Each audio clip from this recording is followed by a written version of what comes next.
Hello and welcome to day 23 of Adventures in Tarot Casting for the month of October 2025 or whenever you are seeing these videos. Today we are working with the Iguana Wisdom, so let's open up to that. This is the card, this is the spread. So as always, I take the spread positions and I place it, I redraw it into my own personal book here, write down the spread positions, what I have come to know them as, and obviously if you're creating your own book you can do your own thing with them. And then I put like a few little notes and I try and keep them in the colors of the casting sticker, that way it looks nice as a 2-page spread, right? This one is a revisit but also a redraw to a spread that I had created in 2019 after I had a dream about an iguana.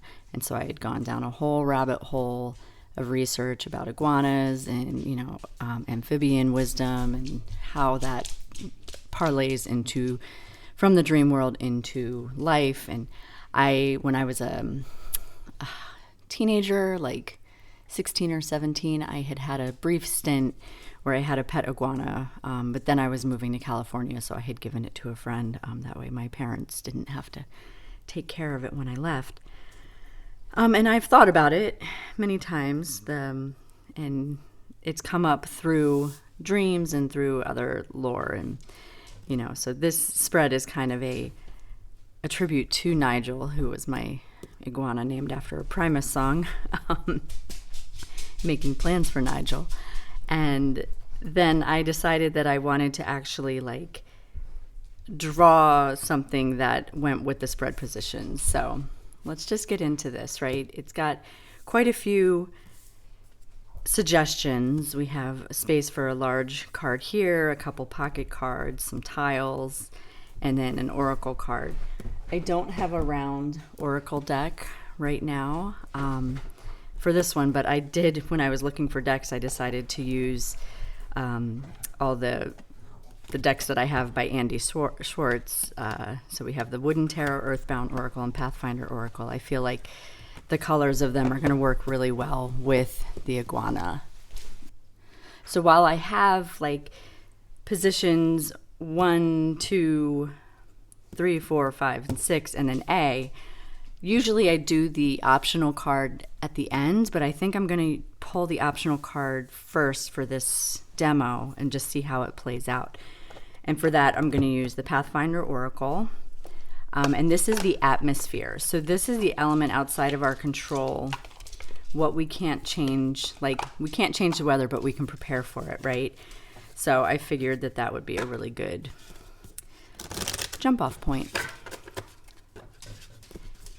And it's optional if you don't want it. You don't have to do it, but I thought it would be appropriate to see what we're dealing with, right?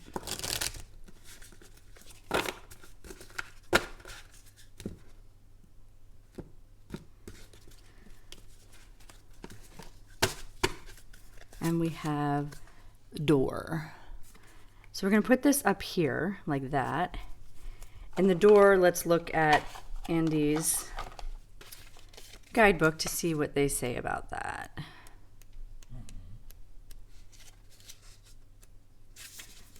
So the door, and the way I guess you lay it, so he's got, they've got the positive, the negative, so the full circle, and then that, and then active and passive. So I guess it depends on which way you're putting it, but I put it this way, so we'll go with the positive aspect of the door. No tricks, no second guessing. This is an open door, signaling you to take charge and venture through it. You are being welcomed into a new phase in your life and should not squander this opportunity. So that is the atmosphere. We are facing a new opportunity and the door is wide open for us, right? And so now we need to prepare how we're going to go through this. And so the thing about iguanas and lizards in general is they feel their surroundings through the earth, through the vibrations. They feel the warmth on the sun. They feel, there's so much they're picking up sensory other than just what they see. And so for the first card, we're going to go with the pocket deck here. And it is perceptions. What vibrations or feelings are currently grounding us before we take this atmosphere into this new path, right? And so that's this section here. What vibrations, feelings are currently grounding us?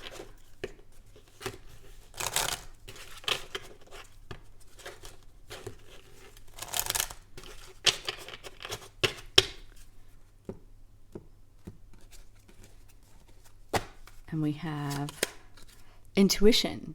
So we are grounded in knowing and trusting our intuition and knowing that we sense things deeper, right? And so this new opportunity that's open for us, we sense it. We're like, okay, intuitively we know this may be the time. Maybe we're sitting here waiting for a little bit more. And so our intuition is grounding us in the sense that we know what we don't know. It just hasn't come into clear focus yet. And so then the second part here is shedding. And this is eliminating who or what is no longer beneficial to our growth or a situation.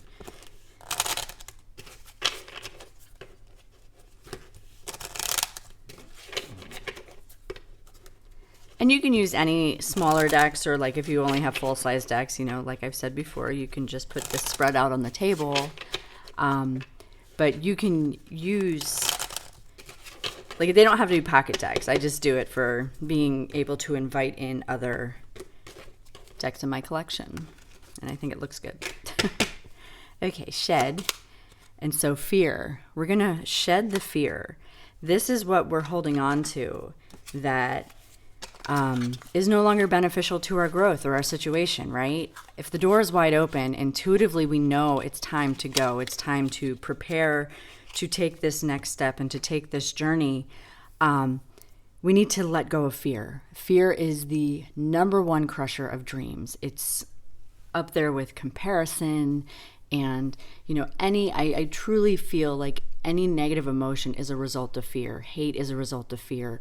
Like, we're afraid of how it's going to make our life change. And I feel like this piggybacks on yesterday's demo because fear stops us in our tracks. And then in the end, if we're afraid, sometimes we're so focused on what could happen that probably won't happen that we might self-fulfill, manifest it to happen. So intuitively, we know we're meant for better things, and fear needs to be shed. Like, so I put the shed position because they molt their skin. They outgrow it when, to get rid of parasites, and when they're growing, they shed like a snake does. Like they outgrow it. I don't know how else to say it. So we've outgrown the fear.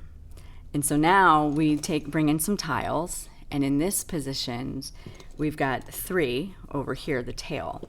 And so this is breaking free, like detach or let go of this. And if so, we need to make a clean break if necessary. It will grow back, So detach or let go of this.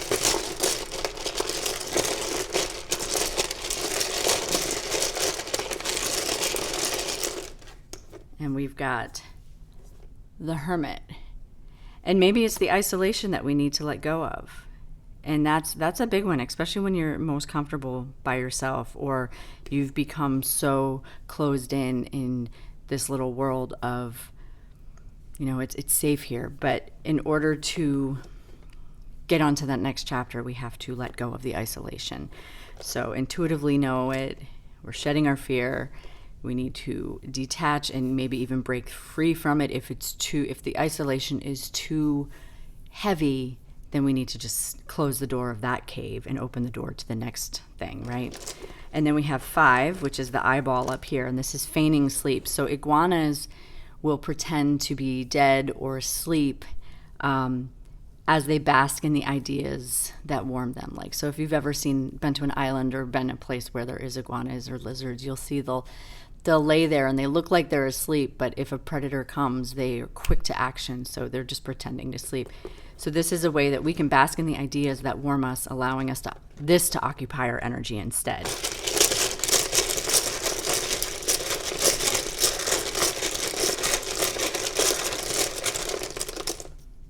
And we've got that Knight of Cups, and knowing that we're making moves from the heart, that we are actively pursuing the things that fill us up, the things that fill up our connections with other people, our community. You know, we're looking more for the romanticism of life. And that's what we want to allow to occupy our energy, is the dreams of what will happen, not what has, or, you know, like what could be, right?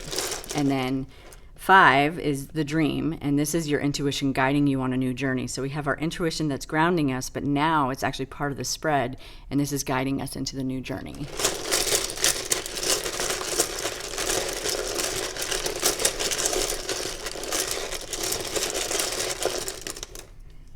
And we have that Knight of Wands. So here now we're elevating into the King of Wands. We're elevating from a knight to a king, and the king of action, right? And the master of our own destiny, and the making moves and ruling over that. And so intuitively, we know that we are the master of this. And so now this card is going to be our tarot card, and this is the advice on how to get our footing in order to ascend. This is the climb. This is, you know that you're shedding the fear, you're leaving the solitude behind. Intuitively, you know that this is the best part to be able to go through this new door, this new opportunity, because it's something that we've dreamed about, romanticized about, and now we're ready to take action. And in order to take action, we have to dare to climb. And so this is how to get our footing in order to ascend.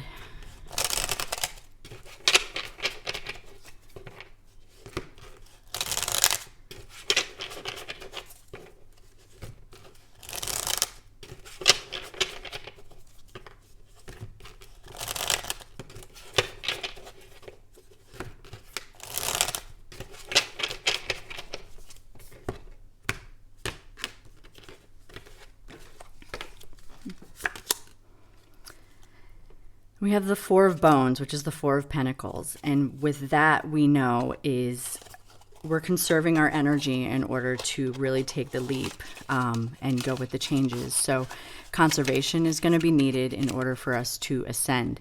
And that could be cutting back on resources so that you have enough down the road, because you don't know what the new opportunity is going to be like. You know, it doesn't mean that you have to scale back completely. It's just be aware of where you're expending your energy and your resources and time. So that is the demo for the iguana. I hope you enjoyed it. If you have the sticker and you've used it, let me know how you use it. If you stay with the prompt positions that I give, or if you've come up with new ideas for the prompts. You know, they're, like I said in many of the other demos, these are basically guidelines. If you don't align with what I put in there, write your own, do your own. I always want to invite you to intuitively play. So let's push this out of the way and see what we are working with for tomorrow.